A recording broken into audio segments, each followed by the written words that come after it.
guys, welcome back. I'm Jules. And I'm Danny Riggs, and you're on ResTube.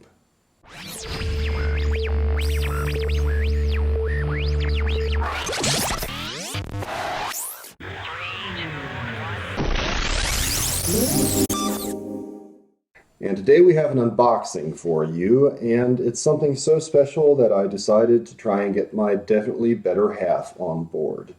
Because today we have not one, but two boxes to open, and they are from Melodic Virtue. So I get to open a box. She gets to open a box. That MV that you see there is Melodic Virtue. And they've brought out some seriously cool limited edition books in the past. I remember reading about a ministry book that they put out and one about the Butthole Surfers. I think their most recent release before this one was about Lil Bub, the internet cat phenomenon and superstar. And so if you're interested in any of that, be sure to check out their site. But of course, what we will be dealing with today is residential. And I got Jules on board here because, well, we ordered both versions of the book. And, well, they sent them in two separate boxes, very sturdily taped together. And so there's no real way of knowing which is which version. And so we're just going to each get to open a box. But before we really get into these bad boys, let's take a little look at Melodic Virtue's homepage and find out exactly what we're dealing with. The homepage of Melodic Virtue states, "The Residence, A Sight for Sore Eyes, Volume 1 is a fully authorized visual history with rare and unseen photos, artwork, and other ephemera. Melodic Virtue has been given unprecedented access to the Cryptic Corporation's archives to create a limited edition coffee table book covering everything from their beginnings in San Mateo up to the Mole Show." The site goes on to give a long list of the people who contributed quotes. The deluxe version of the book is a limited edition of 500 copies, and the standard is a limited edition run of 1,500 copies. A cool footnote, especially for me, is that Melodic Virtue is actually from the state of Indiana in America, which just happens to be my home state, the state that I was born and raised in before I came to live in Germany. We are what they call Hoosiers. It's just a very cool type coincidence that this book happens to be from the state where I still have a lot of family. So to all my family in Indiana, to all you Res fans out there in the Midwest, and to the good people at Melodic Virtue, thanks a lot for all this. Okay, and now that we really know what we're dealing with, let's get into these boxes. I want the top box. You want the top box, then you shall have the top box. And that should be it. Okay. Now, just looking at this side, it says, "Do not cut." Well, we won't do that then. And it's taped very securely, but we'll figure it out. But before we actually look in, I wanted to show you this side of the box with a very, very cool eyeball-esque logo there. "Do not cut. We designed our OPF mailers to ensure that each item we place in the mail will arrive undamaged. Don't blow it by slicing through your book." Nice. Mine is already open on one side. I think I can get mine off. Okay. And I think I should be able... Yeah. Got it! Okay. 3, 2, 1. I have to say, there's bound to be more in there, probably. Ah, she got the special edition. The top box.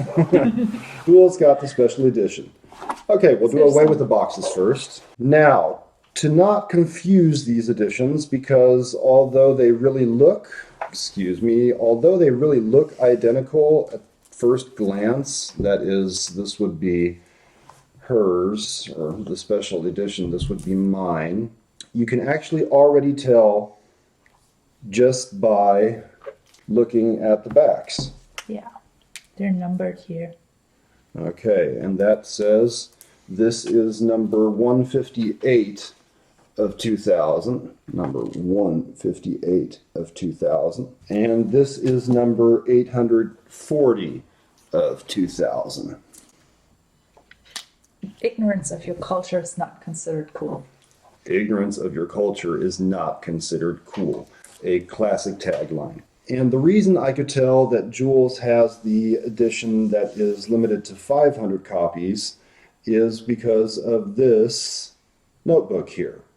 And that is the Duck Stab / Buster Glenn notebook. I'm going to have a real hard time opening this.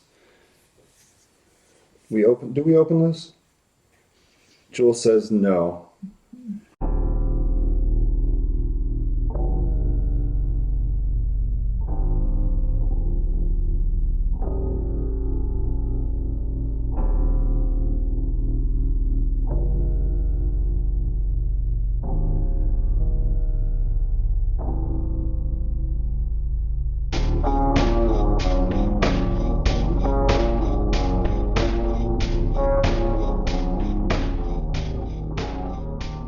Okay, and the plan and the reason that I decided to order two initially was I thought, well, one to look through and one to have mint sealed in package, basically. The only problem with that is that there is a 7-inch in each one of these books, and there is a picture 7-inch in that one. And there is a black 7-inch in this one. There are already pictures on Discogs of the discs, and we will definitely be opening one of these just to be able to actually look at the pictures in the book. But which one will it be? Well, I guess for starters, we're going to open this one. Okay. I'm not cutting this. And here again, without any glare from the plastic, you can see The Residence, A Sight for Sore Eyes, Volume 1. And down there, above the Melodic Virtue logo, you can read the name Tanner, which is Aaron Tanner, who is the founder and operator of Melodic Virtue. Pretty, isn't it? Yeah, With those halftones, it looks beautiful. I like the blue. It's just Yeah. a very nice color. The blue of the book and the offset blue of the eyeball iris, wonderful choice. Beautiful. Continues on with blue here. And the light balls. And no eyeballs. Yep. Because here in the back of the book is where that 7-inch is stored. To get this out very carefully. The name of the track is Nobody's Nose, or Nobody's Nos. I'm going to say Nobody's Nose, as in nobody knows, except here it's a character, it's a possessive pronoun, nobody's, because it says here on the back, in the original story of Not Available, there was a 6th character called Nobody. However, he was ultimately removed from the operetta by the residents because he was deemed too negative. It says there, right there. And a quote by Ensenada that says, "There's somebody that lives in the negative zone, but I can't remember his name." It's interesting to note that that his is spelled with a capital H, which is normally something religious people would do for deities. And that quote is taken from the Ralph Records catalog number 1 of February 1977. Goes on to say, written and recorded by the residents, mixed by Eric Drew Feldman, and mastered by Mike Brodowski. Now this is the black vinyl version of that track. And you can also make out In the background, in a very, very dark blue, set off by black, are pictures from the not available era. I'll probably have to take a good picture of this to show you that.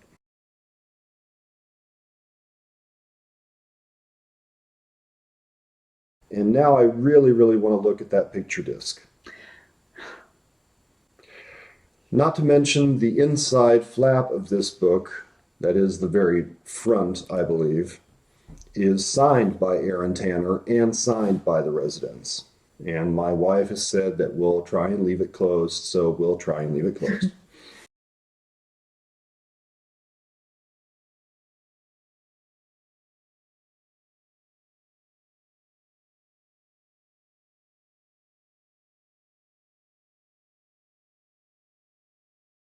We are going to take a look inside the book, of course. Now, of course, we will spend enough time really perusing the contents of this book later. And so right now, I'd like to just show you a bit of the insides. I will, however, not be taking pictures of this. This really is a true work of art, and I think Melodic Virtue deserves all the sales that they can get, and so we will be taking some looks at the inside with the quality of our webcam, and if you want to see it in high res, you'll just have to buy it yourself.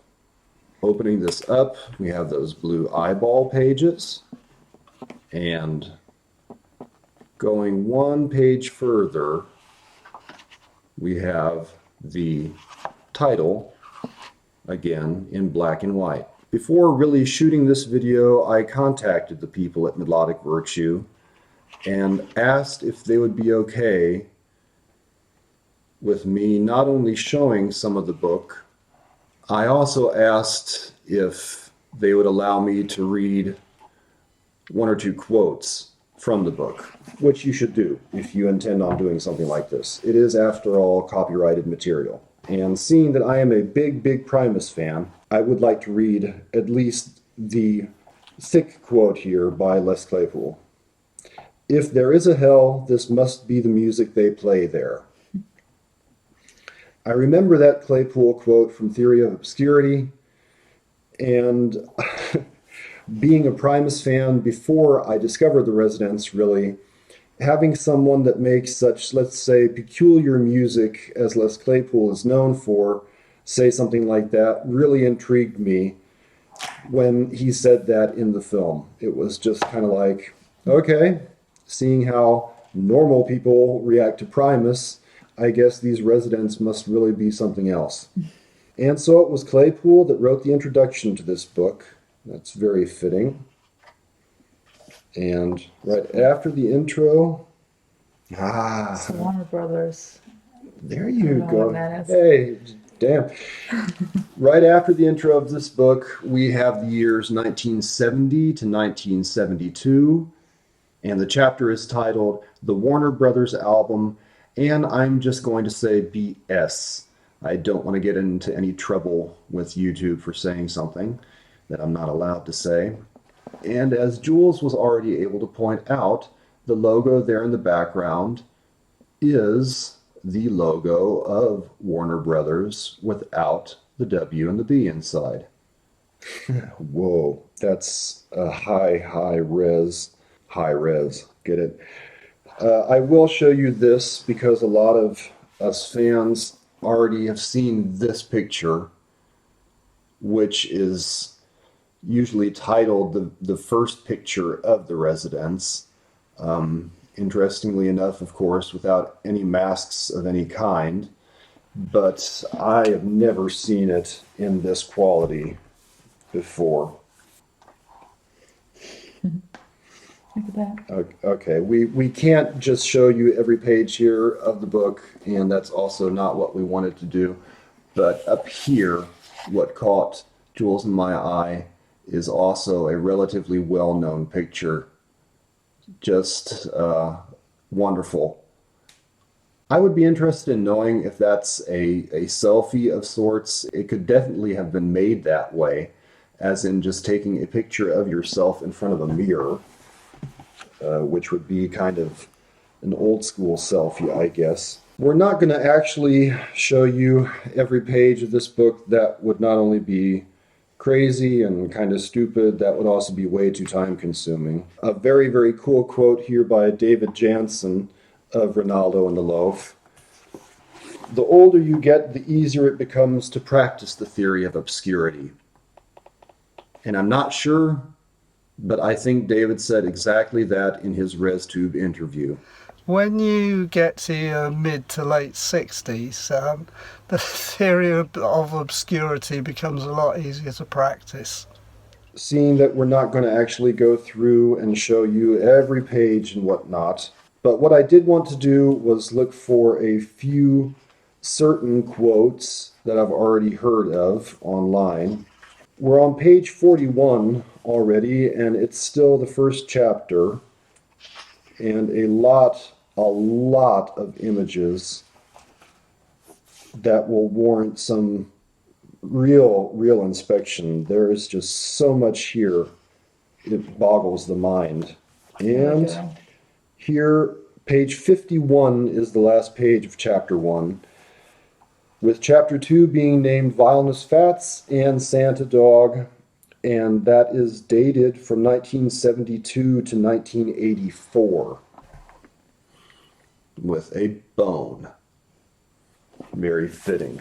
We have some nice images here from Vileness Fats in color that must have been made by Graham Whiffler. I am literally going to jump ahead somewhat because page 87 is Santa Dog and the original Santa Dog photo.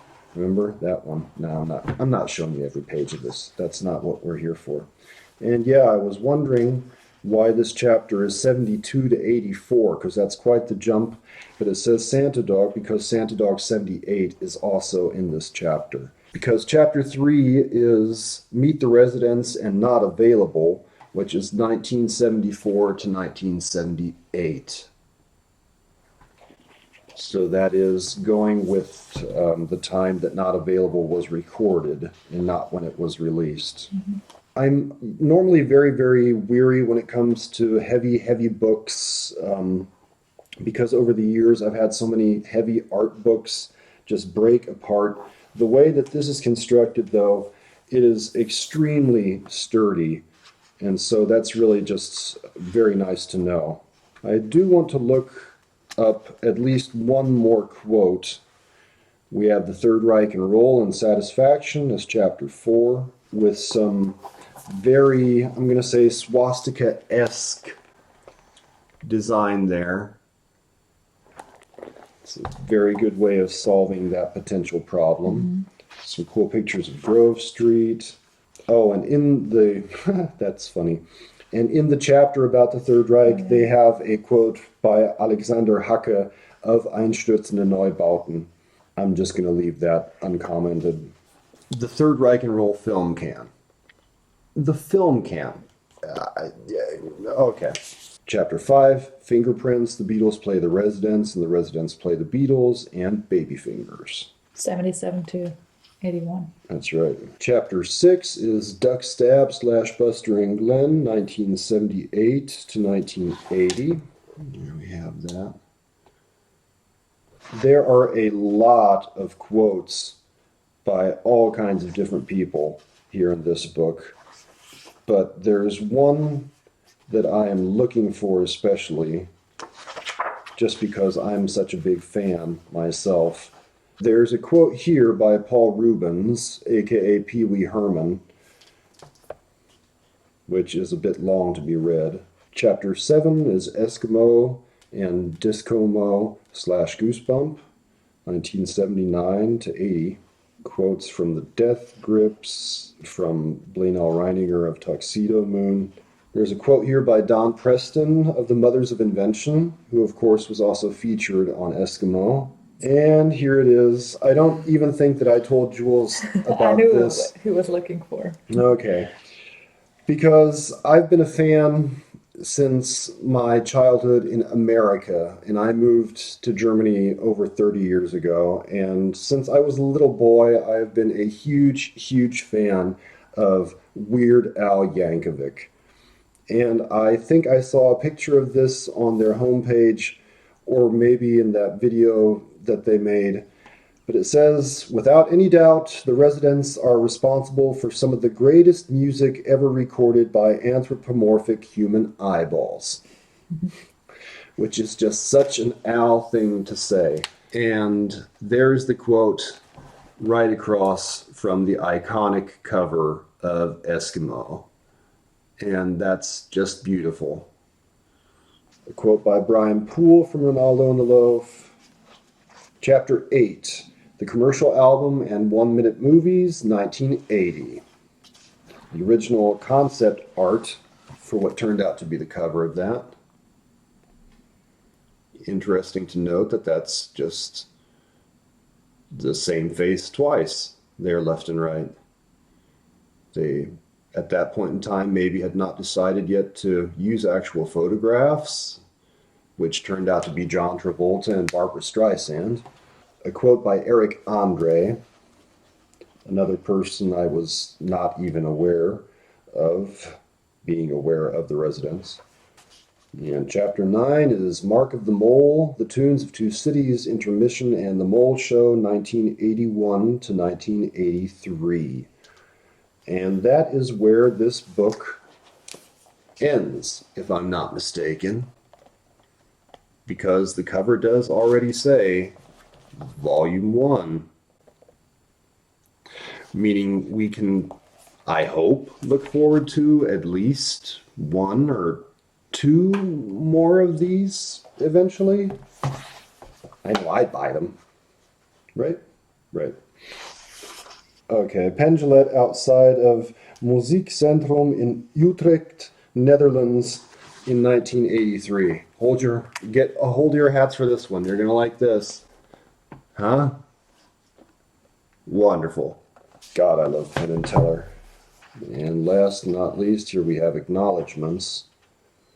All photography and artwork by Homer Flynn of no graphics except for the following. And they actually do credit a number of people, including Hardy Fox and Jad Fair, Matt Howarth, Gary Panter, Savage Pencil, Graham Whiffler. That's very nice. It's very, very nice. Well, I'm at a very pleasant loss of words just by the sheer amount of work that went into this book, how beautiful it is, and just the fact that we can now go through here and take a very, very cool and intimate look of a group that we love so much. So, Melodic Virtue, Aaron Tanner, Residents, thanks a whole lot for putting this out.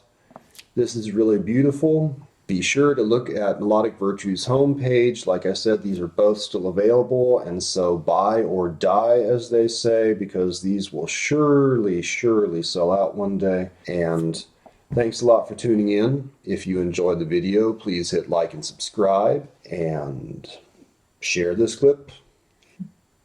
And you can comment on it, and you can show it to friends, and send it to friends, and you could basically turn this on like when you go to bed at night and, just let it run, Okay, I'll stop now. And an extra special thanks to my wife, Jules, for actually participating in this video. So, until we see each other again, you guys stay healthy and stay weird. Bye-bye, guys. Bye-bye.